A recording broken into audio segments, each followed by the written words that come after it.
ಶಿಷ್ಟಾಚಾರ ಬುದ್ಧಾಚಾರ ಎಂಬ ಪಂಚಾಚಾರಗಳನ್ನು ಸದ್ಭಕ್ತಾದಿಗಳಿಗೆ ಬೋಧಿಸಿ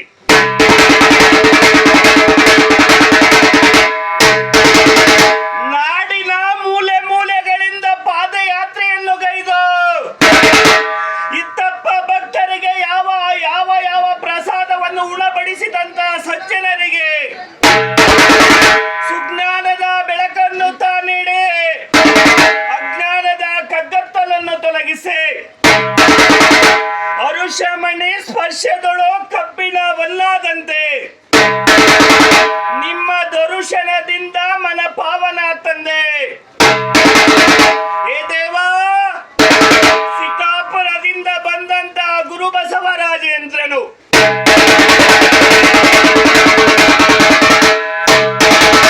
ಶ್ರೀಶೈಲಗಿರಿಯಿಂದ ಬಂದಂತ ಗುರು ಬಸವರಾಜೇಂದ್ರನು ಪರಮ ಪಂಚ ಗಣಾಧೀಶ್ವರರಾಗಿ ಶಿಕಾಪುರಕ್ಕೆ ಬಂದನು.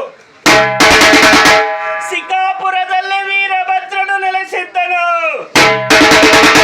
ವೀರಭದ್ರನ ದೇವಾಲಯಕ್ಕೆ ಬಂದು ನನಗೆ ಜೋಳಿಗೆಯ ಬೆತ್ತವ ಇಡಲು ಜಾಗವನ್ನು ಕಲ್ಪಿಸಿಕೊಡು ಎನ್ನಲು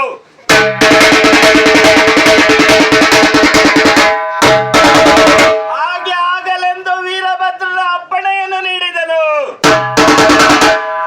ಆವಾಗ ಗುರು ಬಸವರಾಜೇಂದ್ರನು ಜೋಳಿಗೆಯ ಬೆತ್ತವು ದೇವಸ್ಥಾನದಲ್ಲೆಲ್ಲ ತುಂಬಾ ತೊಡಕುತೊಡ ಆಗಿದ್ದು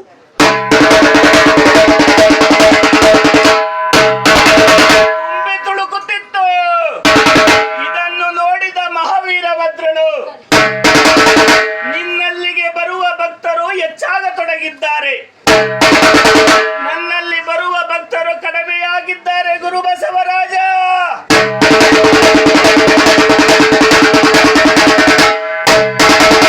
ಆವಾಗ ಗುರು ಬಸವರಾಜೇಂದ್ರನು ನಾನು ಈ ಬೆತ್ತವನ್ನು ಎಸೆಯುತ್ತೇನೆ, ಅದು ಎಲ್ಲಿ ಹೋಗಿ ಮೂಡುವುದು ಅಲ್ಲಿ ನೀನು ಉದ್ಭವನಾಗಿ ಎಂದು ಗುರು ಬಸವರಾಜನು ಬೆತ್ತವನ್ನು ಎಸೆಯಲು ಅದು ಕೊಡದ ಗುಡ್ಡದಲ್ಲಿ ವೀರಭದ್ರನಾಗಿ ನೆಲೆಸಿದನು.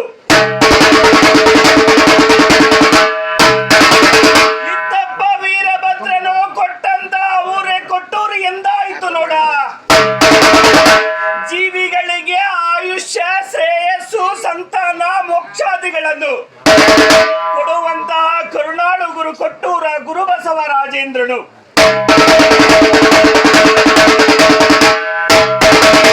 ಈ ಕಾರ್ತಿಕ ಮಾಸದಲ್ಲಿ ಬೆಳ್ಳಿಯ ರಥವನ್ನೇರಿ ಸ್ವಾಮಿ ಶರಣಂ ಅಯ್ಯಪ್ಪನ ಮಾಲಾರುತದಂತೆ ಇಲ್ಲಿನ ಸದ್ಭಕ್ತರು ಶ್ವೇತ ಬಟ್ಟೆಯನ್ನು ಧರಿಸಿ ರುದ್ರಾಕ್ಷಿ ಮಾಲೆಯ ಋತವನ್ನು ಗೈದು ಇತ್ತಪ್ಪ ಮಂಡಲ ಪೂಜೆಯನ್ನು ಗೈದು ಭಕ್ತರಲ್ಲಿರುವ ಅಂಧಕಾರವನ್ನು ತೊಲಗಿಸಿ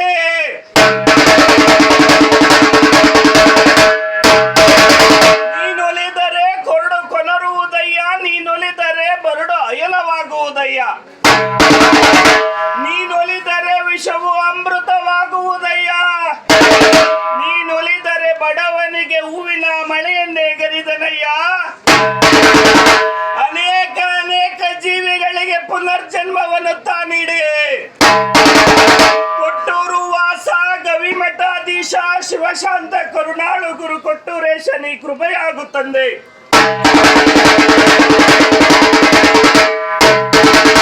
ಮದಗಣಿತ ಚಾರುತರ ಚರಣಾಂಬುಜ ಸದಾಮಲ ಭಕ್ತಿ ಜ್ಞಾನಿ ವೈರಾಗ್ಯದಿ ಮುಳುಮಲೇಶ್ವರನಿ ಕೃಪೆಯಾಗು ದೇವ.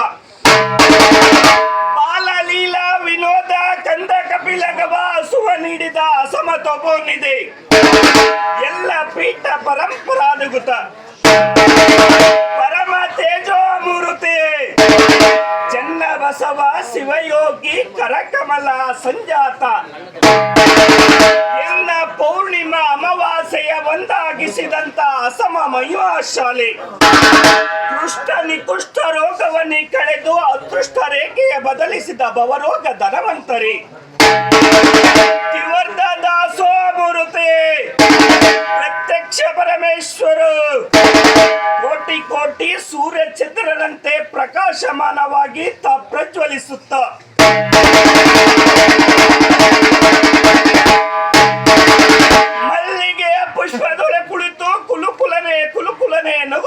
ಮಾಡಿದಂತಹ ನಮ್ಮ ಕೊಟ್ಟೂರು ಗುರು ಬಸವನ ವಿಜಯ ಪಾದಗಳಿಗೆ ಕೋಟಿ ಕೋಟಿ ನಮನಗಳನ್ನು ಸಲ್ಲಿಸುತ್ತ